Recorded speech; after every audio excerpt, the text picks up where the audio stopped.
నమస్తే అండి. ఈరోజు రెసిపీ వచ్చి చికెన్ కర్రీ. చికెన్ కర్రీకి మనం ఫస్ట్ 4 ఎండుమిర్చి, కొంచెం జీడిపప్పు, దీన్నైతే కొంచెం ఇలా ఫ్రై చేసుకుందామా.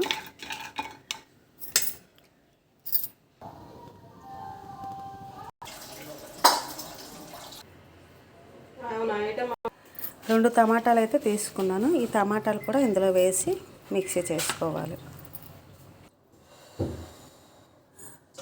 చికెన్ కర్రీ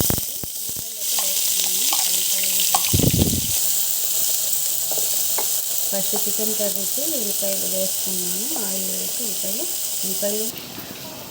ఉల్లిపాయలు అయితే వేగుతున్నాయండి. ఇప్పుడేమో 1 స్పూన్ అల్లం వెల్లుల్లి పేస్ట్ అండి వేసుకున్నాను. ఇప్పుడు ఇది కొంచెం వేగాలి. 1/2 స్పూన్ పసుపు, 2 స్పూన్ల కారం, స్పూన్ ధనియా పొడి, స్పూన్ సాల్ట్. ఈ పొడులు ఇవన్నీ ఇలాగా దీన్నైతే మసాలా ఇలా కొంచెం వేగనివ్వాలి. 2 స్పూన్ పెరుగు వేసుకోవాలి.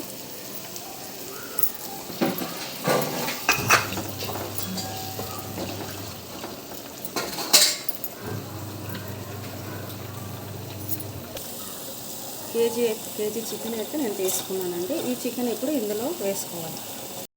దీన్నేమో ఇలా కలుపుకోవాలండి.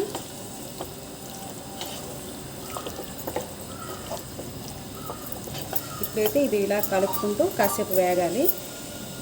ఇదైతే ఇలా కలుపుతూ కాసేపు వేగాలండి.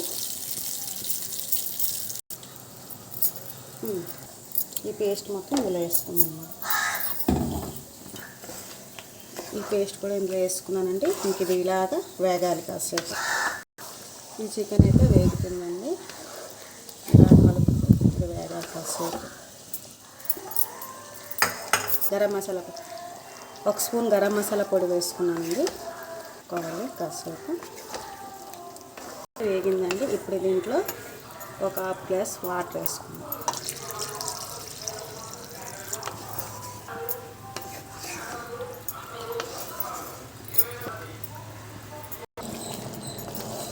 ఇదైతే ఉడికిపోయిందండి. చక్కగా చికెన్ గ్రేవీ కర్రీ అయితే రెడీ అయిపోతుంది. కొంచెం కస్తూరి మేతి వేసుకున్నాము. చికెన్ కర్రీ అయితే రెడీ అయిపోయిందండి. అందరూ ఇష్టంగా తినే చికెన్ గ్రేవీ కర్రీ అయితే రెడీ అయిపోయింది. ఈ వీడియో కానీ మీకు నచ్చితే లైక్ అండ్ సబ్స్క్రైబ్.